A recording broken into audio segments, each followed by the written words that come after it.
parler, j'en ai pas Ça à va. la télé.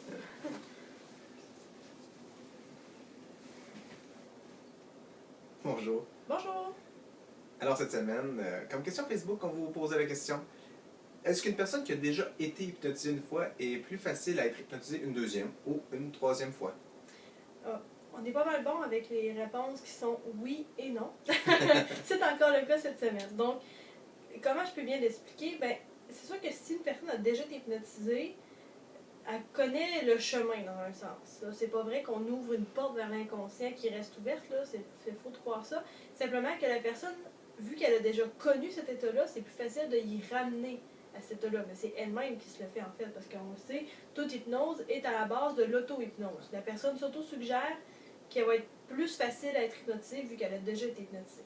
Il faut comprendre, c'est qu'il y a un lien de confiance qu'il faut qu'il se fasse également. C'est pas parce que quelqu'un est venu voir un de mes spectacles à moi qui était facilement hypnotisable, qu'après elle vient en thérapie voir Sylvain puis que ça va fonctionner comme ça. Ça se peut très bien, que ça fonctionne en claquant les doigts, dans la mesure où la personne le veut, qu'elle est prête, qu'il y a un lien de confiance qui se fasse. Sauf que si la personne, elle ne veut pas, je sais, j'ai déjà fait un test un moment donné avec un de mes propres amis qui est très facilement hypnotisable, que je lui avais dit non, là tu te convaincs que tu ne veux pas te faire hypnotiser, puis ça n'a jamais marché.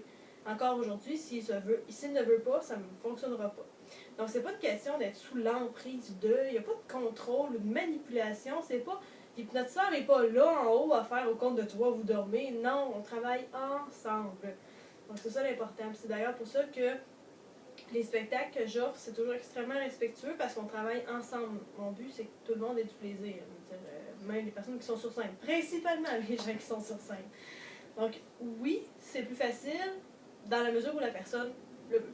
Puis si je peux me permettre en même temps, Mm-hmm. dans le fond, elle parlait de quelqu'un qui est allé en spectacle, rendu en thérapie, ce ne sera pas nécessairement plus facile d'entrer sous hypnose, mais l'effet inverse ici est aussi vrai, c'est-à-dire que si vous venez en thérapie, vous avez pu être facilement hypnotisable, mais si vous allez voir un spectacle et que vous ne voulez pas monter sur scène, ne soyez pas inquiet si vous ne le voulez pas. L'effet est aussi bon aussi à ce niveau-là. Donc, c'est vraiment vous qui allez choisir si oui ou non vous voulez entrer sous hypnose. Parce qu'on en a beaucoup des gens comme ça qui ont des craintes de zéro. Mais je vais aller voir Mesmer, mais je veux pas me ramasser sur la scène. Oh, mais tu vas pas te retrouver sur la scène si tu veux pas y aller. C'est sur base volontaire. Toujours. Donc, il n'y a pas d'inquiétude à avoir avec ça. Donc, si jamais vous n'avez pas des inquiétudes, n'hésitez pas à nous envoyer des courriels pour se faire rassurer un petit peu. Et voilà. Donc, d'ici là, dans le fond, vous connaissez toujours le site internet depuis le temps qu'on en parle. Je pense que j'espère que vous êtes allé le visiter, www.hypnoshow.com. Toujours la page Facebook. Et d'ici là, ben, on vous souhaite de passer, encore une fois, une très agréable semaine. Bye!